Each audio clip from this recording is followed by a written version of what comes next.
ಕೊಟ್ಟೇ ಇಲ್ಲ. 5,000 ಕೋಟಿ ಹಂಗೆ ಪೆಂಡಿಂಗ್ ಇಟ್ಟಿದ್ದೀರಾ. ಪೆನ್ಷನ್ನು ಕೊಡೋಕ್ಕಾಗದೆ 3 ತಿಂಗಳಿಂದ ಪೆನ್ಷನ್ ಸಿಕ್ಕಿಲ್ಲ ಯಾರಿಗೂ ಬಡವರಿಗೆ. ಆದರೆ ಇದನ್ನೇ ಕೊಡೋಕ್ಕೆ ಯೋಗ್ಯತೆ ಇಲ್ಲ ಅಂದರೆ ಇನ್ನು ಬರೋಕ್ಕೆ ಎಲ್ಲಿಂದ ದುಡ್ಡಿದೆ ನಿಮ್ಮ ಹತ್ರ ಕೊಡೋಕ್ಕೆ? ಅಂದರೆ ಸರ್ಕಾರ ಪಾಪರ್ ಆಗಿದೆ. ಅದಕ್ಕೋಸ್ಕರ ಬರ ಘೋಷಣೆ ಮಾಡೋದ್ರಲ್ಲಿ ಹಿಂದೆ ಮುಂದೆ ತುಳಿತಾ ಇದ್ದಾರೆ ಅಷ್ಟೇ. ಇವ್ರ ಹತ್ರ ಹಣ ಇದ್ದಿದ್ರೆ ಇಷ್ಟೊಂದು ಸರ್ಕಾರ ಘೋಷಣೆ ಮಾಡಬೇಕಾಯ್ತು. ಯಾವ ಮುಖ ಇಟ್ಕೊಂಡು ಕೇಂದ್ರಕ್ಕೆ ಹೋಗಿ ಇಲ್ಲಿ ನಿಯೋಗ ಕಳಿಸಿ ಅಂತ ಹೇಳ್ತಿರಲ್ಲ. ನೀವೇ ರಾಜ್ಯದವರು. ಒಂದು ನಿಯೋಗ ಎಲ್ಲನ ಹೋಗಿದ್ದೀರಿ? ಯಾವ ಜಿಲ್ಲೆಗೆ ಹೋಗಿದ್ದೀರಪ್ಪ? ಮುಖ್ಯಮಂತ್ರಿ ಒಂದು ಜಿಲ್ಲೆ ಬಿಟ್ಟರೆ ಇನ್ಯಾವ ಜಿಲ್ಲೆಗೆ ಮುಖ್ಯಮಂತ್ರಿ ಭೇಟಿ ಮಾಡಿದ್ದಾರೆ? ಒಂದು 3 ದಿನ 4 ದಿನ ಮುಖ್ಯಮಂತ್ರಿ ಎಲ್ಲ ಜಿಲ್ಲೆಗಳಿಗೆ ಹೋಗಿ ಭೇಟಿ ಮಾಡಬೇಕಾಯ್ತಲ್ಲ. ನೀವೇ ಭೇಟಿ ಮಾಡೋಕ್ಕಾಗಲ್ಲ, ಕೇಂದ್ರದವ್ರು ಬಂದು ಭೇಟಿ ಮಾಡಬೇಕಂತ. ಹಾಸ್ಯಾಸ್ಪದ ಇದು.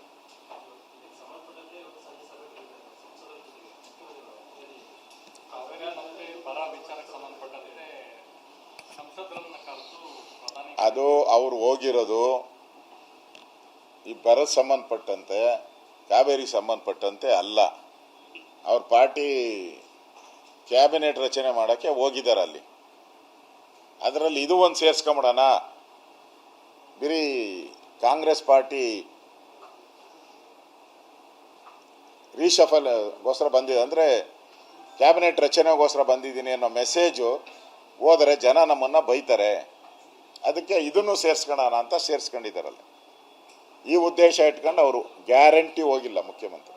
ಹಂಗಿದ್ದಿದ್ರೆ ಇದಕ್ಕೋಸ್ಕರ ಸಮಯ ಕೊಟ್ಟು ಹೋಗ್ಬೇಕಾಯ್ತು.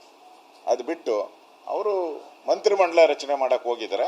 ಅದರಲ್ಲಿ ಇದನ್ನು ಒಂದು ಸಭೆ ಮಾಡಿಬಿಟ್ಟು ಟ್ಯಾಪೆ ಹಾಕೋಣ ಅಂತ ಹೋಗಿದ್ದಾರೆ. ಇದು ಕಾಟಾಚಾರದ ಮೀಟಿಂಗ್. ಇದು ಕಾಟಾಚಾರಕ್ಕೆ ಕರೆದಿರುವಂಥ ಮೀಟಿಂಗ್ ಅಷ್ಟೇ.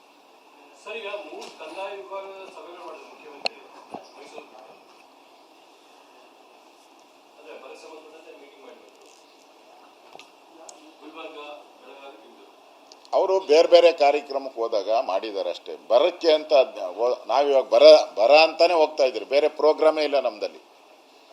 ಯಾವ ಮದುವೆನೂ ಇಲ್ಲ, ಯಾವ BJP ಸಮಾವೇಶ ಏನೂ ಇಲ್ಲ. ಬರ ಅಂತಾನೆ ಹೋಗ್ತಾ ಇದ್ದೀರಿ. ಎಲ್ಲ ಜಿಲ್ಲೆಗೂ ಹೋಗ್ತಾ ಇದ್ದೀರಿ. ಹಂಗೆ ಮುಖ್ಯಮಂತ್ರಿ ಹೋಗಿಲ್ಲ, ಹಂಗೆ ಕಾಟಾಚಾರಕ್ಕೆ ಹೋಗಿದ್ದಾರೆ ಅಷ್ಟೇ. ಎಷ್ಟು ಹಣ ಬಿಡುಗಡೆ ಮಾಡಿದ್ದಾರೆ? ಆಯಿತು, 3 ಜಿಲ್ಲೆಗೆ 3 ಡಿವಿಷನ್ಗೆ ಹೋಗಿದ್ದಾರೆ ಅಂತ ಎಷ್ಟು ಹಣ ಬಿಡುಗಡೆ ಮಾಡಿದ್ದಾರೆ? ಆ ಮುಖ್ಯಮಂತ್ರಿ ಹೋದ್ಮೇಲೆ ಇಷ್ಟು ಹಣ ಬಿಡುಗಡೆ ಅಂತ ಆಗಬೇಕಲ್ಲ. ವರದಿ ತಗೊಂಡ್ಮೇಲೆ, ಜಿಲ್ಲಾಧಿಕಾರಿಗಳು ವರದಿ ಆದಮೇಲೆ ಇಷ್ಟು ಲಾಸ್ ಆಗಿದೆ, ಇಷ್ಟು ಬೆಳೆ ಹಾನಿಯಾಗಿದೆ, ಇಷ್ಟು ಕುಡಿಯೋ ನೀರಿಗೆ ಬೇಕು, ಇಷ್ಟು ಮೇವಿಗೆ ಬೇಕು ಅಂತ ವರದಿ ಕೊಟ್ಟಿರ್ತಾರೆ DC. ಅವಾಗ ಇಮಿಡಿಯೇಟ್ ಘೋಷಣೆ ಮಾಡಬೇಕಲ್ಲ. 1 ಕೋಟಿ ಕೊಟ್ಟಿರೋದು ಇನ್ನೂ ಫೈನಾನ್ಸರ್ ಬಿಡುಗಡೆ ಮಾಡಿಲ್ಲ. ಹಣ ಕೊಟ್ಟ ಅವಾಗ 15 ದಿನ ಆಯಿತು, ಅದನ್ನು ಬಿಡುಗಡೆ ಮಾಡಿಲ್ಲ.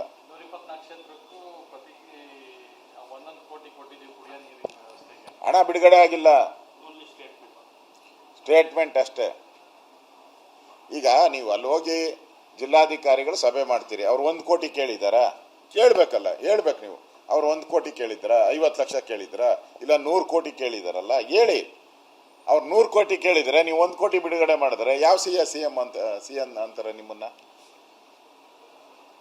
ಪರಿಹಾರಕ್ಕೆ ಜಿಲ್ಲಾಧಿಕಾರಿಗಳು ಇಷ್ಟು ಹಣ ಕೇಳಿದ್ದಾರೆ, ನಾನು ಇಷ್ಟು ಹಣ ಬಿಡುಗಡೆ ಮಾಡಿದ್ದೀನಿ, ಅದನ್ನ ಹೇಳಿ, ಪಬ್ಲಿಕ್ ಗೊತ್ತಾಗ್ತೈತೆ. ನೀವು 1 ಕೋಟಿ ಬಿಡುಗಡೆ ಮಾಡಿದ್ರೆ ಎಲ್ಲಿ 10 ಬೋರ್ವೆಲ್ ಬರಲ್ಲ. ಒಂದು ತಾಲೂಕಲ್ಲಿ 10 ಹಳ್ಳಿ ಬರ್ತದೆ. 10 ಹಳ್ಳಿ, ನಾವು 200-300 ಹಳ್ಳಿ ಇರ್ತೈತೆ ಒಂದೊಂದು ತಾಲೂಕಲ್ಲಿ.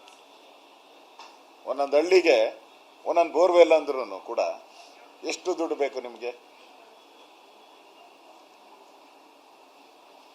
ಕೆಟ್ಟೋಗಿರೋ ಬೋರ್ವೆಲ್ ರಿಪೇರಿ ಮಾಡೋಕ್ಕೂ ಆಗಲ್ಲ 1 ಕೋಟಿಯಲ್ಲಿ.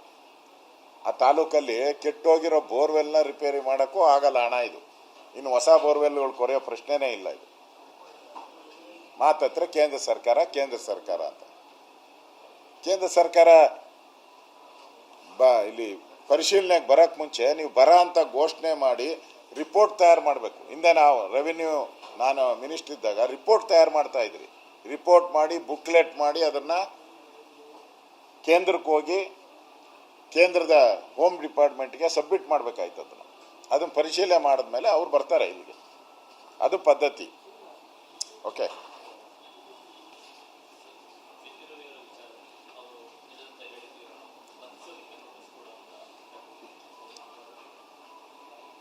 ಇವ್ರಿಗೆ BJPಯವ್ರ ಮೇಲೆ ಇಲ್ಲ ಸಲ್ಲದ ಕೇಸ್ಗಳನ್ನು ಹಾಕಿ ಚುನಾವಣೆ ಹತ್ರ ಬರ್ತಾ ಇದೆ. MLA ಚುನಾವಣೆ ಬರೋಕ್ಕೆ ಮುಂಚೆ ಬಿ ಜೆ ಪಿಯವ್ರನ್ನೆಲ್ಲ ಜೈಲಿಗೆ ಹಾಕಬೇಕು ಅನ್ನೋ ಹುನ್ನಾರ ಅಷ್ಟೇ ಇದು. ಚುನಾವಣೆಯನ್ನು ಎದುರಿಸೋಕ್ಕೆ ಧೈರ್ಯ ಇಲ್ಲದೆ ಬಿ ಜೆ ಪಿ ಮುಖಂಡರುಗಳನ್ನು ಜೈಲಿಗೆ ಹಾಕೋ ಅನ್ನೋ ಹುನ್ನಾರ.